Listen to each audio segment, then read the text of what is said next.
Hey, good afternoon, ladies. We're going to do our season-ending shout-outs. We're going to do shout-outs from the last tournament, and then also kind of do a wrap-up with like a season-ending shout-out for stats, team and player stats.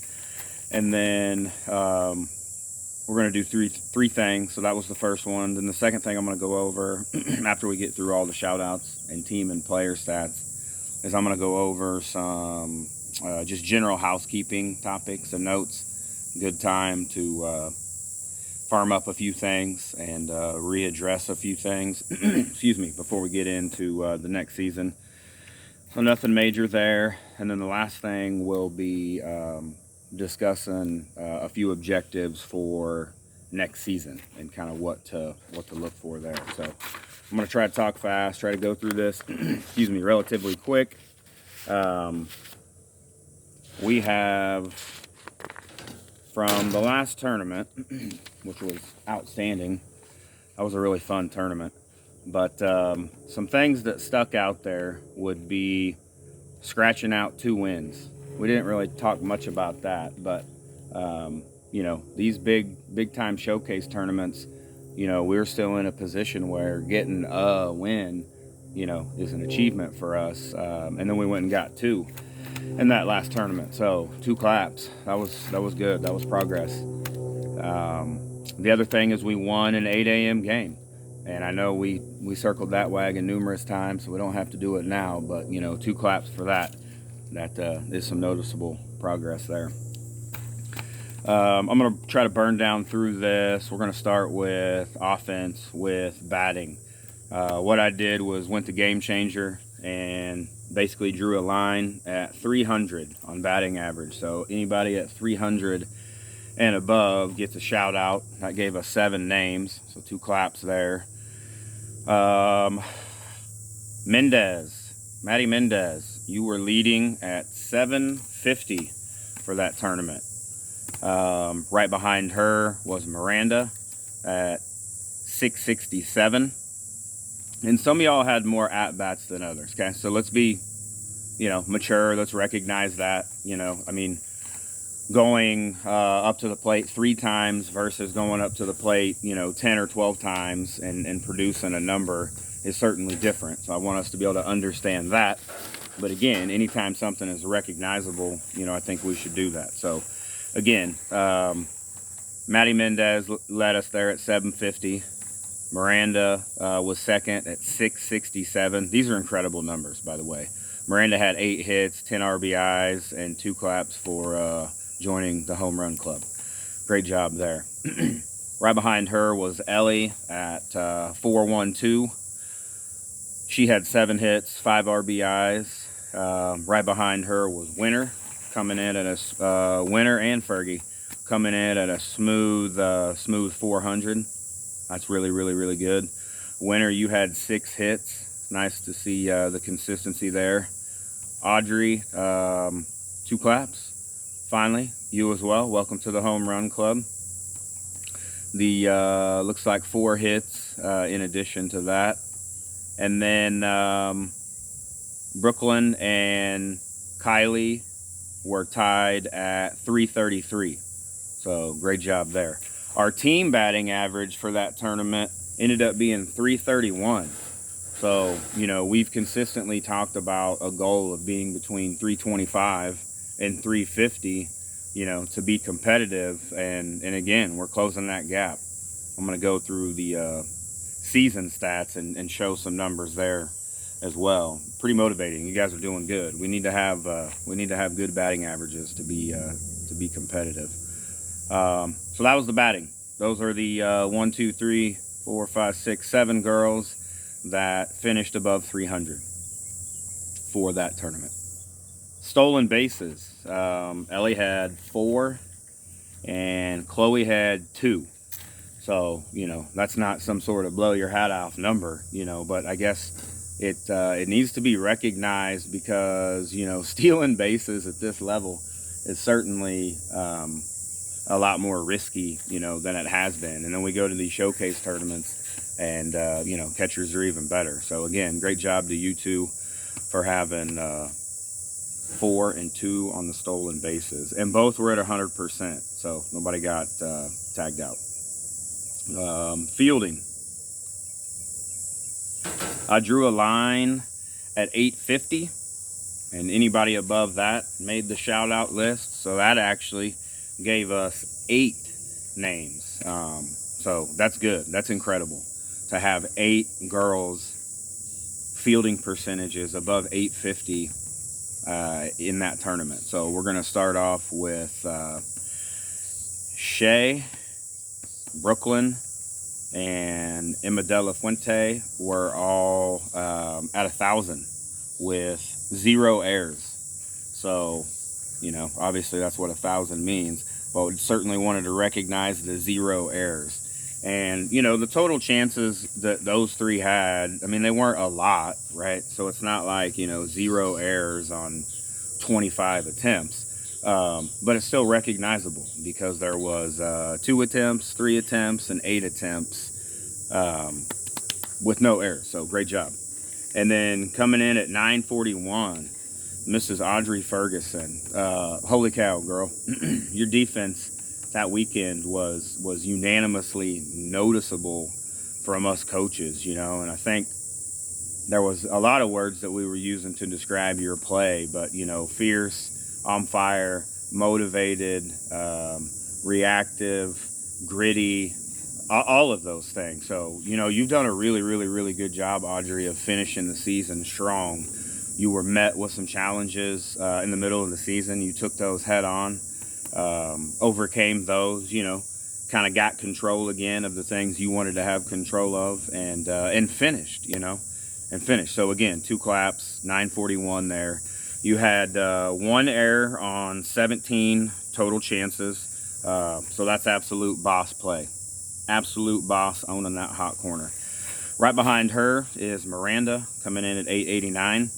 Good job, Miranda, being solid there. You had 1 error on 9 total chances, so certainly not terrible. Right behind her is Ellie at 882. Ellie had 17 total chances and had 2 errors.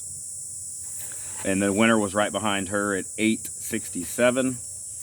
Winner had 2 errors as well on 15 total chances. And then to finish the list up is Miss Emma Davis coming in at 857.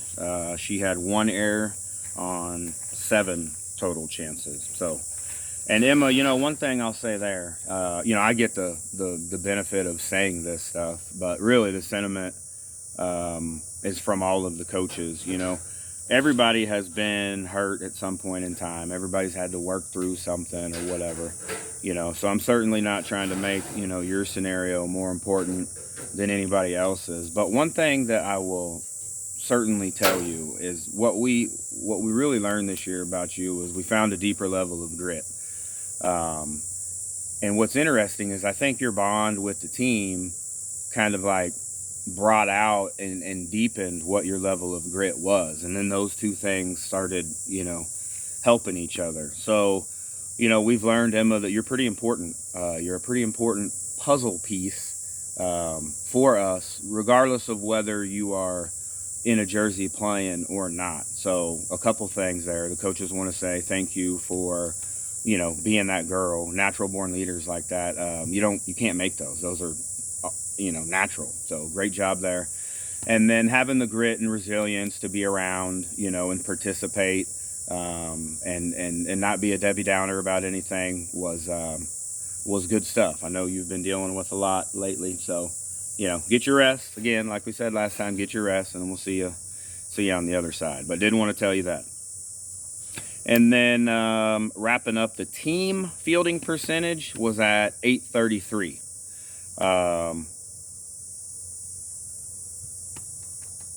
I think our goal really needs to be 850 on that as well. You know, 850 or above. So just kind of take note of where that's at. We had 23 errors, look like, as a team, and then yeah, that was it. 23 errors there.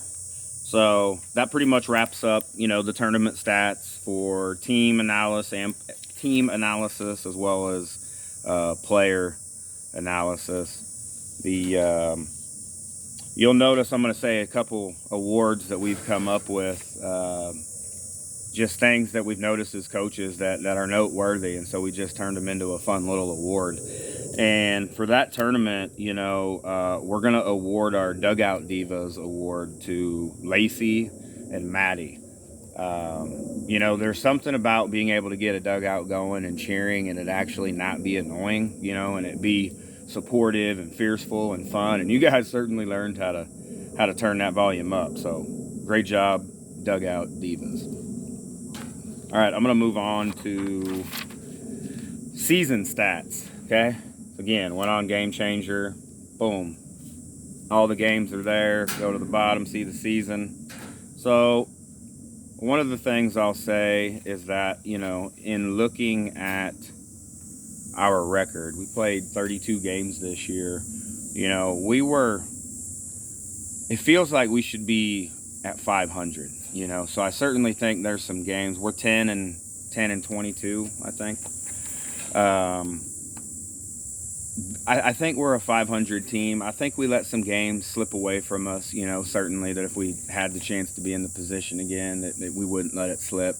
And I know we can't really call those wins or whatever, but I'm just telling y'all, it feels like we're a 500 team. So, the season record is certainly not going to look sexy, potentially for another season or two, so don't read into that too much. But I will definitely tell you, the competition that we played was 3 times as hard as what we played in the fall. So just by those two comparisons alone, I would say we played B and C teams in the fall and played, majority A and some B teams here in our last season.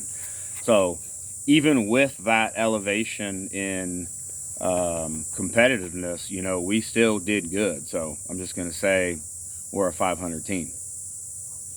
Our batting, I drew a line at 250, okay? Batting average, season ending batting averages of 250 or above. And that gave us 6 names. 1, 2, 3, 4, 5, 6. So coming in first, unanimous by statistics alone and popular vote, Winter Callahan, 446.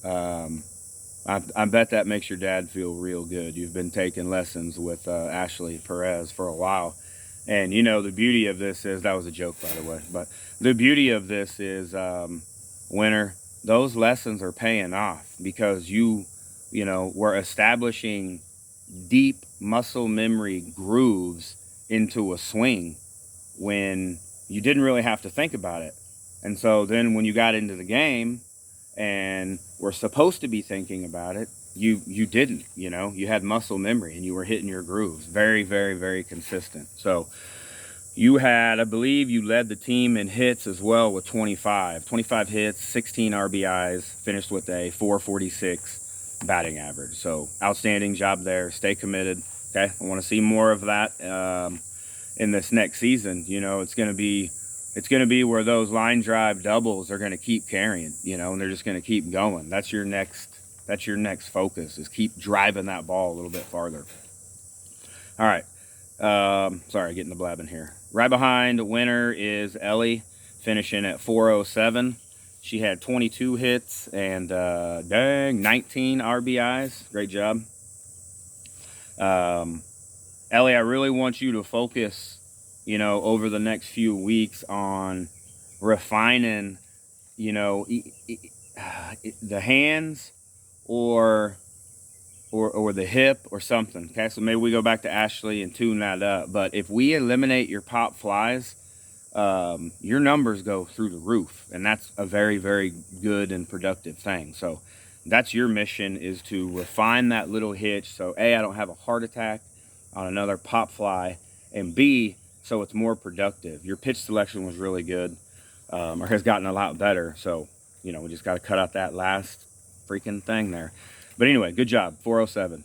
Right behind her was, right behind her in blades of grass was Chloe Clark at 396.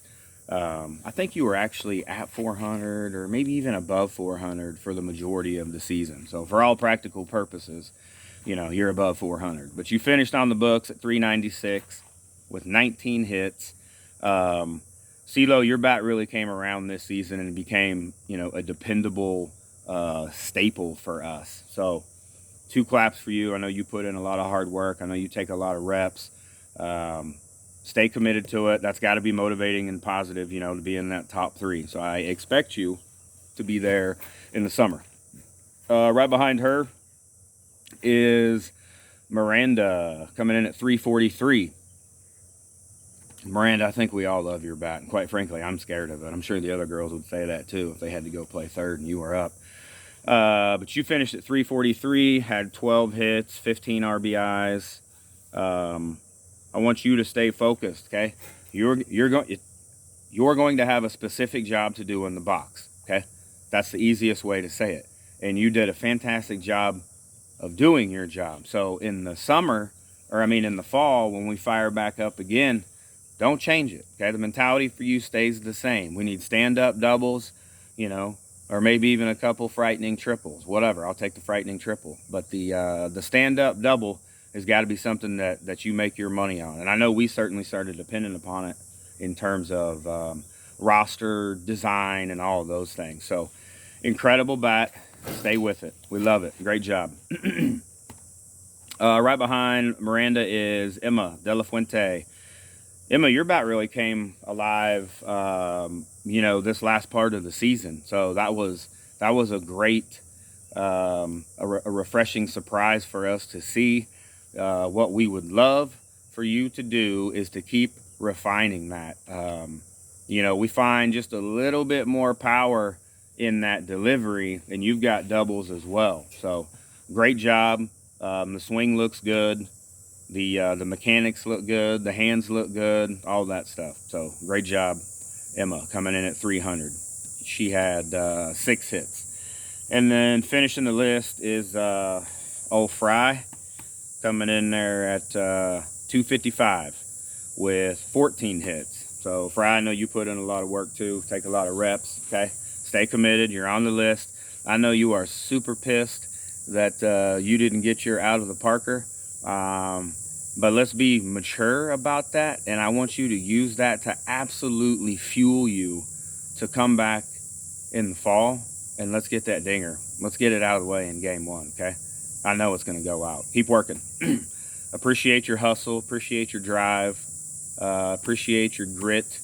Appreciate all those things, okay? So sometimes comparison can kill us. Don't do that. Just keep working, okay? I know you will. Right on the heels of that statement is home run hitters. Ellie, Miranda, Lacey, Winter, and Audrey. Okay, now the title of that said home run hitters. So there may be a name in there that wasn't out of the Parker, but it definitely was a home run. So fell into the category. So great job, ladies. Home runs are always fun. They always energize everybody in the crowd. And not to mention, makes you feel real good. So great job there, ladies. Last one here is hit by pitch. Oh, not the last one, but the last couple. Hit by pitch. Winner, you win that crown as the tough queen, going looks like at 3. Chloe coming in second at 2. And then Shay, Kylie, Lacey, and Audrey all getting hit once. And again, if these stats aren't exactly right, my apologies. Season total stolen bases. CeeLo coming in at 13. Great job. Okay, great job there. At this level, bases are hot. I don't care if you're fast or not. Catchers are good. You know that. So that's a good accomplishment there. It's nice to have that. Right behind her is Ellie at 10. And then behind Ellie is Shay, Maddie, and Winter at 2. And then Kylie and Lacey at 1. You girls that are, in that lower range, some of you girls that are faster, you don't have to be the fastest. Once your IQ really starts honing in on how to be a good base runner, you can pick up other things in your lead off and break and all this other stuff that will subsidize or help in the event that, you know, let's say you're not a 100 miles an hour fast kind of girl, you're only 90. Well, if you have high IQ as a base runner, you can make that up. You can make the speed up. So I need you girls, you know, that maybe don't necessarily consider yourselves to be the fastest. I need you girls to start pulling your weight. Not that you didn't, right? This is just for next season. I need you girls to think about pulling your weight a little bit more on those stolen bases as well. So wanted to throw that out there. Our pitching workhorse this year, Fry, you got that award unanimously. You led us with 46.2 innings pitched. Winter came in at 14 innings behind you. So hats off to you. Appreciate it. I know you were a little bit nervous coming into the beginning of the season, but I thought you did great. Thought you handled it well. Girls hate hitting your pitch. So that's always a good thing. You know, we figured out how to start going back and forth between you and Winter. Probably going to be doing a lot of that, you know, when we come back in the fall. And, you know, we'll see how Emma is and if we end up picking up another pitcher or whatever. But, you know, probably going to be looking to be leaning on you again. So I hope you like being in that position. Great job. Thought you did good, took care of your arm, all those things. So, again, our pitching workhorse was French Fry at 46.2 innings pitched. Moving on down to fielding. Drew a line at 850. Anybody above 850 fielding percentage, got a shout out. 1, 2, 3, 4, 5, 6. Gave us 7 names again. That's pretty good. I'm going to go right into this. Oh, hold on. Getting ahead of myself there. One more stat on the season-ending batting average. Okay. Our season-ending batting average was 294. So I'm calling that 300. We talked about trying to be between 325 and 350 to be competitive. So that's our next goal, right? We want to end the season at being 325. And I'll go over the comparison stat versus last season on the next slide. But did want to go back and notate that. We ended at basically a 300 team batting average. So 2 claps. That's outstanding. All right. Fast forward back to fielding percentage. Anything above 850, 7 names. Coming in at number 1 is Machine Gun Shay at 920. Great job, okay? Again, Shay, I know you're not doing this, but I'm just, everybody who's listening, okay? I'm going to go through total chances. So again, Shay does not have as many total chances as some of the other girls, and that's okay. The objective here is just to understand the ratio. And yeah, is there some difference? Of course, there would be a difference between a girl having 10 total chances and a girl having 80 total chances. And if you both had the same amount of errors, the girl that had the more or higher amount of total chances would technically be better, but you could be having or posting the same fielding percentage. So just trying to help talk through this so we understand, you know, how to view this stuff. But anyway, 920 is 2 claps recognizable. Shay had 25 total chances and had committed only 2 errors. So again, only committing 2 errors is commendable. And 25 total chances is, you know, noteworthy. But some of these other girls have, that we're going to talk about, have a lot more than that. So anyway, Shay, great job leading the pack, 920. Came in, was a new kid on the block, finished up first on the list. Great job.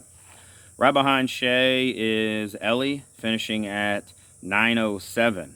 Okay, great job there, kid.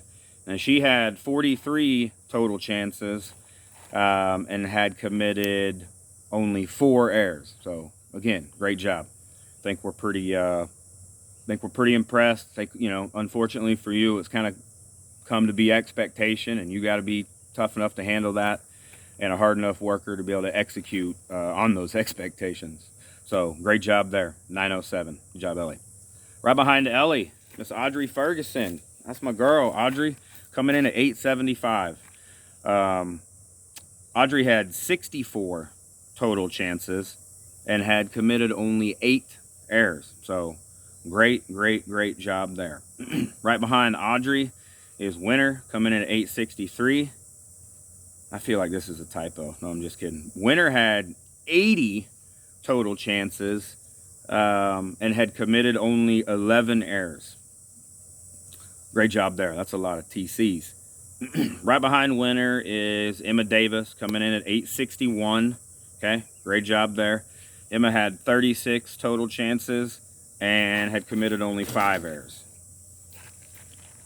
Right behind Emma is Miss Chloe Clark, coming in at 857. Great job. And Chloe has the highest number of total chances on the team. Okay, she's had 84 total chances. So having 84 total chances and finishing with an 857 is recognizable. Okay, now when you hear that you had 12 errors, yeah, does that suck? Sure, it does. But the percentage of your efficiency is still good. Okay, 857. And I know that you girls, winner, you as well, you had 11. I know that you girls that have, you know, certainly more errors than you want. A lot of those errors, if you'd be given another chance to make the play, like, you probably would have been able to make it. So my point is, a lot of that stuff can be self-policed and ironed out. So no worries there. You guys are on the list at above 850, and the error is just notated so that we have, you know, a number to divide against to get the percentage. So anyway, good job, Chloe, finishing at 857 with 84 total chances. Miranda, you finished the list at 852. Okay, you had 27 total chances and had only committed 4 errors. So great job, Miranda. Our team fielding percentage finishing the season is 823. So, excuse me. You know, I think our goal and expectation is and should be 850. So we've got some things that we can iron out and prove to ourselves in this next season there. Finishing at 850 probably goes back and gives us the wins that we lost that were right there, if I think about that. So anyway, good job as a whole. We've got 3 more awards I'm going to go over, okay? And then I'm going to move on to season versus season stats. And then we're done with all the stats and numbers, okay? So these votes, or I mean these girls that are on these lists are unanimous votes winning these newly designed awards. The first one is called the Sniper Award, okay? And the Sniper Award came into play when we realized that Miranda has probably got about a 487 mile an hour bat swing or swing speed on her. And I know that all of us coaches are always fearful for the third baseman, and we feel like there's a 50-50 chance Miranda might hit a softball completely through the third baseman's body, you know, like a sniper taking someone out. So Miranda, you are the winner of the first annual Sniper Award. Great job. The next award is the Grit Award. Okay, I think we all understand what that is and what that means. And Lacey, you unanimously were awarded the Grit Award. And honestly, I want to challenge somebody. I think it's going to be hard to take that award away from Miranda, but I want somebody to try to take this Grit Award away from Lacey when we come back in the fall. Okay, and Lacey, that's going to do 2 things. 1, motivate you and the rest of the teammates, and then 2, create some competition. Okay, the way you led by example this year with your grit and tenacity and all of those things was clear, crystal clear for us coaches to see. And it didn't come in spurts, you know, it was there consistently throughout the season. So great job, Lacey, on being awarded the first annual Grit Girl Award. The next and final will be what we call our Iron Woman Award, okay? I don't know if you've ever been aware of like an Iron Man or Iron Woman competition, but they're like these super long competitions where you're running like, you know, 287 miles and biking 300 miles and then swimming like 2,000 miles, right? So it's a long time. And for someone to make it through one of those, you know, they win the title of being an Iron Man or Iron Woman. So we came up with, I actually want to give Sean credit on this one. He came up with this one exclusive, is our Iron Woman Award, okay? And our Iron Woman Award recognizes girls that have played in all of our games available, which was 32. So the girls names that I'm getting ready to list, more than likely, didn't play all of those games at 100%. Probably had to battle through something. Probably weren't on their A game. Probably wanted to pull the covers back over their head, but they didn't. So those things are noticeable, okay? And those girls are Audrey, Fry, and Winter. You guys are the winners of the first annual Iron Woman Award. So great job. You know, and what I want to notate there is this, okay? Two of those girls are coaches' daughters. You know, that's leading by example. If anybody ever wants to try to bring the word daddy ball into our organization, we disprove that through every stat possible. So it's cool to see two coaches' daughters in that Iron Woman Award being there. And then the second thing was, two of y'all are pitchers. So from a dependability perspective, it's really, really nice and bodes well for the team if your pitchers are winning Iron Woman awards because they're making it to every game. That dependability is nice. So great job, ladies. All right, that will finish the season ending stats, okay? And then I'm going to try to blow through these season versus season. So these are numbers pulled from the fall versus the numbers that we just got done creating here in the summer. We played 25 games in the fall. We played 32 games in the summer. We had 91 hits in the fall. We had 148 hits in the summer. That equates to we had 3.5 hits per game in the fall and 4.5 hits per game in the summer. We had basically a 275 batting average in the fall and finished with a 300. So, you know, we moved up a quarter. The next objective is to end the upcoming fall season at 325 and move it, you know, one more quarter. So again, finished at 275 in the fall and then finished at 300 in the summer. Our on-base percentage was basically the same at 390. This is kind of cool. We had 70 singles in the fall, and we had 114 singles in the summer. We had 17 doubles in the fall, 21 doubles in the summer. We had 3 triples in the fall, 7 triples in the summer. We had only 1 home run in the fall, and we had 6 home runs in the summer. We scored 95 runs in the fall. We scored 126 in the summer. We had 63 strikeouts in the fall, and we had 99 strikeouts in the fall. So 63 strikeouts in the fall and 99 strikeouts in the summer. And then we had 21 strikes looking in the fall, and we had 28 strikeouts looking in the summer. Our stolen bases were about the same, which is actually recognizable if you remember that the talent level jumped up exponentially. So we basically finished both of those seasons with 31 in the fall and 32 in the summer at a 80% rate. So we don't get tagged out very often is what that means. 8 out of 10 times we're safe. So good job. You know, it's just kind of something to think about. Again, batting average was 275 in the fall, 300 in the summer. Okay, moving on to fielding percentage. In the fall, we were at 820. In the summer, we finished at 823.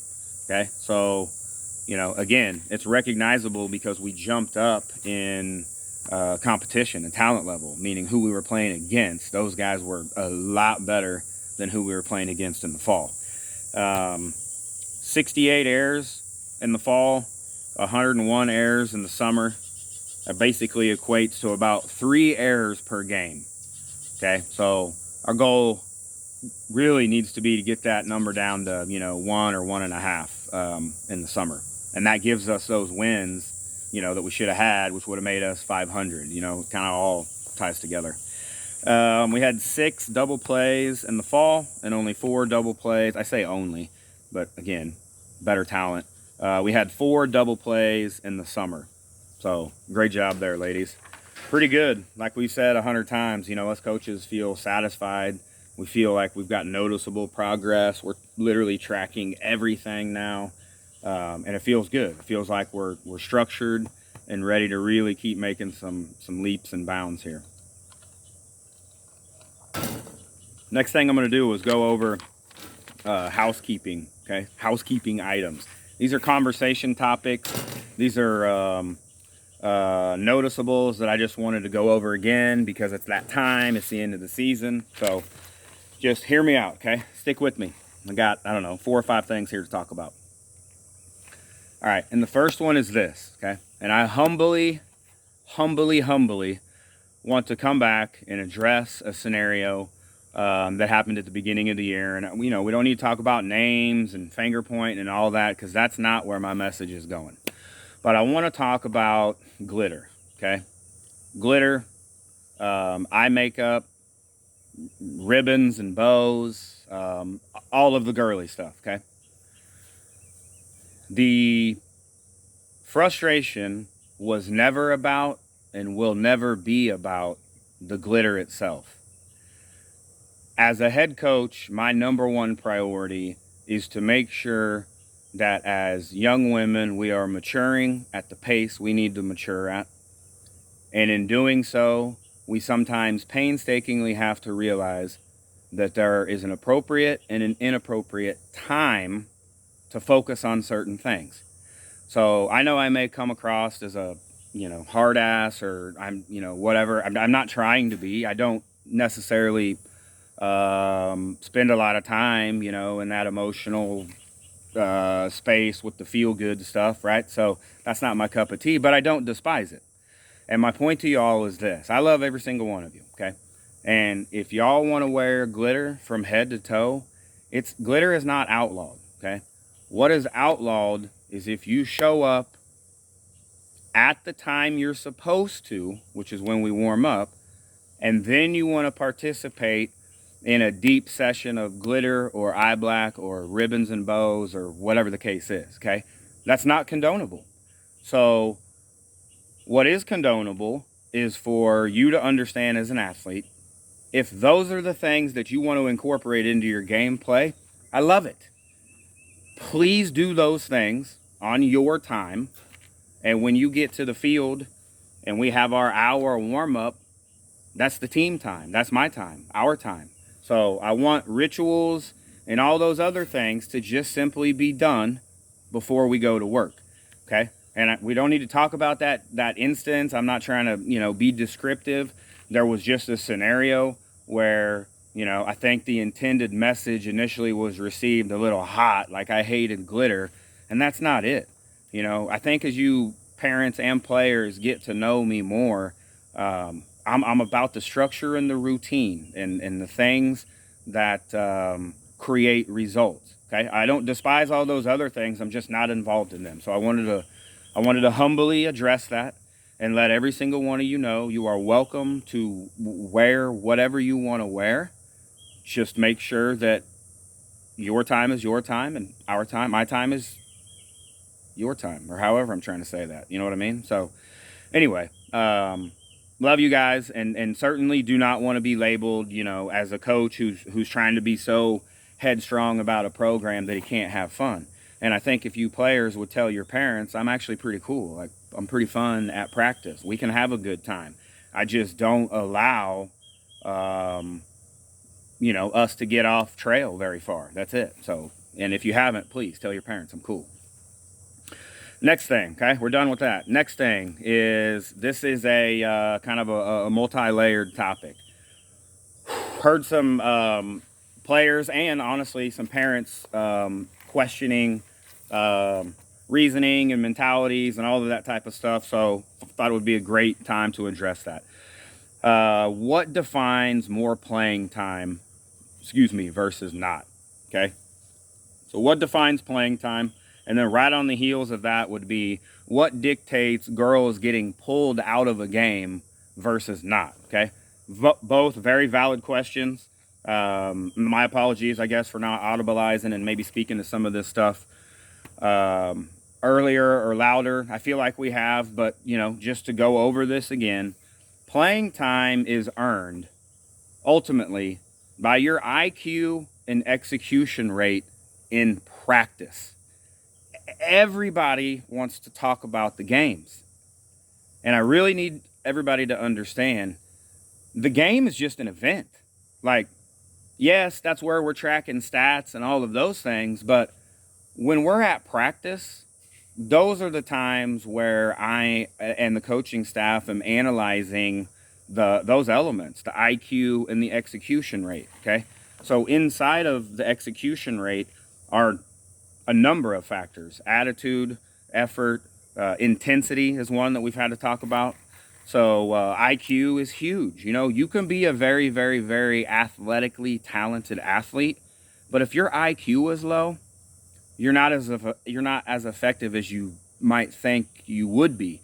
And the reason why is because what happens is at the crack of the bat, when things happen, you don't have a deep-seated IQ muscle memory of what to do. Okay, so again, you can be the fastest girl, you can catch the best, you can even have a good bat, but if you don't have IQ of the game, then when we get into situations that matter, that lack of IQ usually exposes itself in the form of an error. Okay, so that's what defines for us more playing time versus not. Now, we could quickly go in and start saying, okay, well, we've got some girls, you know, that have been playing more so than others, and I see they're racking up errors. Great point. Okay, so the way we analyze that is this: those girls aren't making errors in practice. And I certainly am not trying to sound abrasive or combative or any of those things. I'm just trying to talk about our team. But what I will say is this: I do not see, and I'm okay with it, but the reality is I don't see a lot of parents in the stands when we're at practice. I mean, certainly not as many that are at the games, right? So my point is, we see the girls operate a lot more than others do, and certainly see them operate in practice time when that is the time that you're supposed to be showing that you are better than another girl. So if a girl is consistently getting a start over another girl, it's because we're not seeing what we need to see in practice. Okay. Getting pulled is a result, okay? And everybody's going to have general titles. We're going to call them uppers and lowers in terms of girls. Please don't be offended by that. We've got to separate you somehow. So in terms of a roster, you know, we have girls that are uppers and we have girls that are lowers. A girl getting pulled versus a girl not getting pulled comes down to which one of those groups you're in. If you're a lower, then that means when you're in the game, you are now getting your chance to start to showcase and display what we've seen in practice, or what we're starting to see in practice. So we're starting to give you an opportunity in the game. If you make an error, usually as a lower, and it's a highly competitive game, or, you know, like winning is really important, it's not just a tune-up game, then we will most likely pull you out because we want to put the person who is consistently more dependable in that space. And again, at practice is where that dependability is garnered. So, you know, is it fair? Well, I don't know that we need to be using the word fair, because again, what coaches are analyzing is a larger body of work than what players and parents see on game days. So the you know, the mindset there is that a girl who's an upper, if she makes an error, what we usually go back on is depending on the fact that we've seen her execute X amount of times in practice, or X amount of times more than whoever her replacement would be. Okay, so that's the God's to honest truth. It's not an attitude thing from the coaches. It's not a, okay, well, you get to come out today and she doesn't. It's based on where you're at on the roster. It's based on experience. It's based on being a starter in a position versus not. So just wanted to address that. The next thing I wanted to address was attendance rate.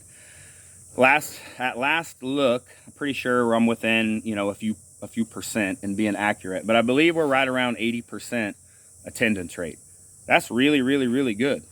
So there's a few of you that, and I don't mean anything by this, there's a few of you that I would love to have higher attendance rate, and I understand the family vacation thing, and we got to work around all of that. But I would love to have a higher attendance rate, you know, from everybody, honestly. But, you know, if you're a core player, trying to focus on a high attendance rate is doing a couple things for you. One, it's showing the consistency in front of the team and teammates, right, which is always important. And then B, it's getting in the actual reps, you know, that you really truly need. And I know some of you girls that were gone, you know, got extra lessons in and took reps and all those things. So again, I'm not coming down on anybody like that, but I do just want us to think about it, you know, and just take note of that. If you have, and I know a lot of this falls on your parents per se, more so than you, and then that ultimately falls on us because we got to get a schedule out in time, and we all got to play that game. So I understand. I'm just simply advocating for girls to try and have as high of an attendance rate as possible. Okay, so that was it. But great job on what our attendance rate was. I think mine was at 100. I do want to brag on that. It's hard being at 100. Was there a few times when Ellie wasn't. Coaches had really good attendance rates as well. You know, obviously those coaches' daughters played in all 32 games. I think Winter and Audrey finished on the spreadsheet tracker for practice like 3% behind Ellie. I think Ellie is at like 94%, and Winter and Audrey Ferguson were at like 90 or something. So anyway, just wanted to circle that wagon real quick. No big deal. All right, and then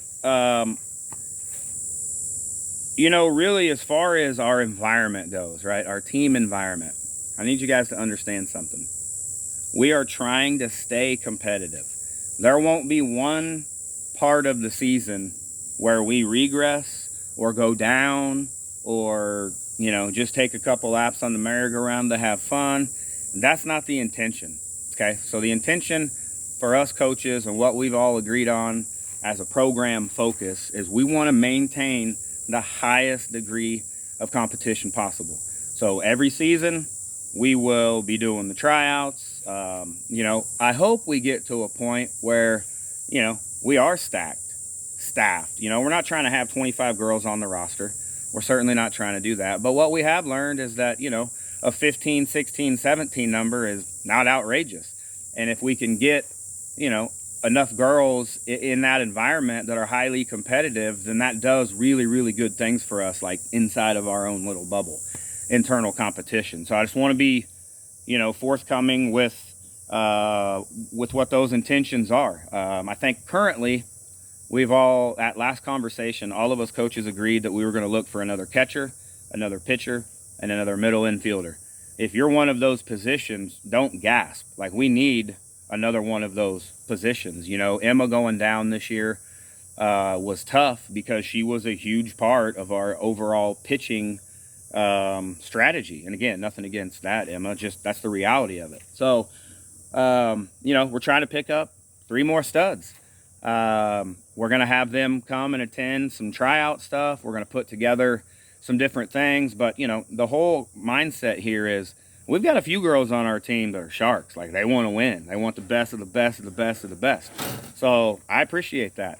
You know, we are going to constantly and consistently be working towards being the best of the best in an environment sake and a team sake in general. Okay, so just know that.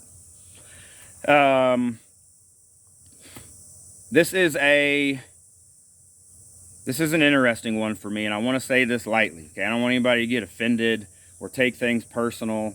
I just want you to understand that what we're trying to do as coaches is to get y'all ready to go represent yourself to a college coach, right? And there's a lot of lessons that have to be learned along the way before you're college ready. So again, what I want to talk about real quick is personal presentation, okay? You girls have to be able to hold and support yourself, be able to talk, engage.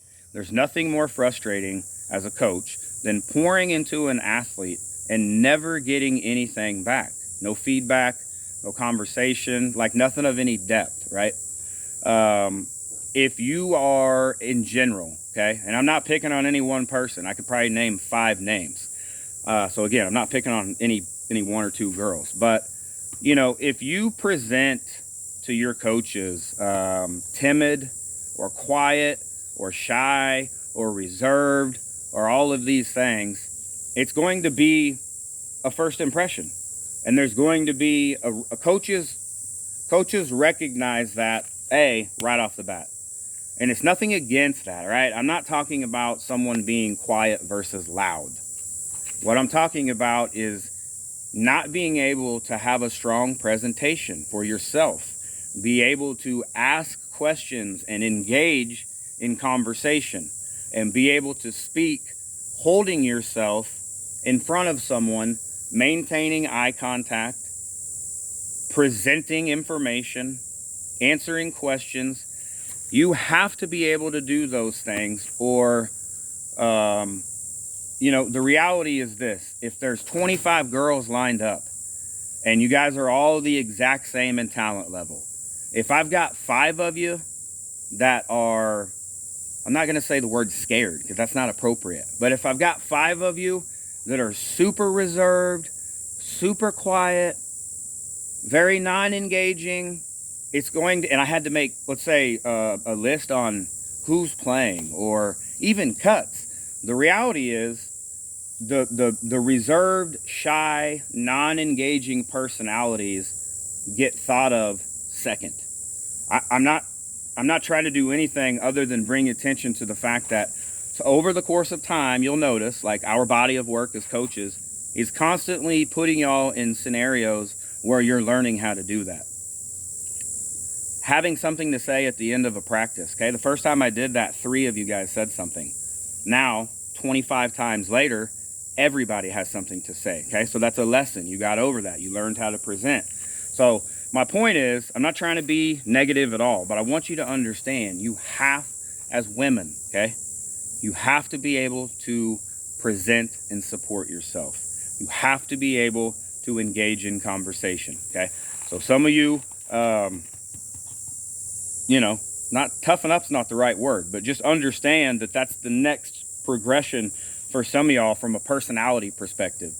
Doesn't mean anything against your athleticism. Doesn't mean anything against anything other than you want to make sure as you go through your college career, you're leaving an impression, a good impression on coaches, you know, and personal presentation is one of those things. All right. Next, player evaluations, okay? We are in the process of making those right now. Whether you wanted it or not, you're going to get a player evaluation. There's about 15 different categories, giving you a 5 through 10 ranking, a little note out to the side, a note about what your next immediate focus should be from the coaches, and then just a basic player summary, how we as coaches feel about you as a player. Just a couple quick 2 or 3 sentences. If you want something in addition to that, please reach out to us and we'll give you an in-person meeting if that's what you want, a conversation, a face-to-face, you know, a discussion. We're all for that. If we send out the player evals and you feel like you got what you need and you don't need or want one of those, great. Almost done. Stay with me. Last couple things here. Player-led meetings with coaches. You know how many of those we've had this year? 0. Okay? But I have had meetings with athletes' parents. And that's not the end of the world. It is against, you know, policy per se. I mean, we're all real human beings here, so I'm not trying to be abrasive. But my point is, players, y'all, right on the heels of this personal presentation, you got to be able to speak to coaches. I don't want to talk to your parents. You know, I don't want to talk to your parents because, you know, you're too uncomfortable to have a conversation with your coach. Like, you got to get over that. If your parents are still advocating for you at this age, okay, you're behind. You got to learn how to advocate for yourself. If y'all want to go to college, okay, I guarantee you right now, some of these coaches in college, and certainly, you know, and I'm not trying to be sexist, but I've seen some female coaches that I would probably just say yes, ma'am, to, you know, one of those deals. So you got to be tough. You got to be able to handle this stuff. You got to be able to come to a coach and say, hey, you know, don't come to us and say, why am I not playing? Come to us and say, hey, I wanted to try to understand from your perspective, you know, what are the things I'm not doing to garner more playing time? That's a big girl conversation. We all have daughters. Nobody's going to roast you, but that sets a stage and a tone for us and you to have a good coaches to athlete conversation. We've had none of those. None. So I've constantly asked if any of y'all have questions, email us, send them to me, text, whatever. and haven't had any. So I guess that's a good thing. So next season, just know that if you want to figure something out, the best way is to come and talk. We can write it down. We can put a plan together for you. I don't want anybody to feel lost, and we track everything. So we have data, we have numbers, we have 4 coaches to bounce things off of. So y'all are in a good spot. Next thing I was going to say was player requested feedback. Had 0 of that either, okay?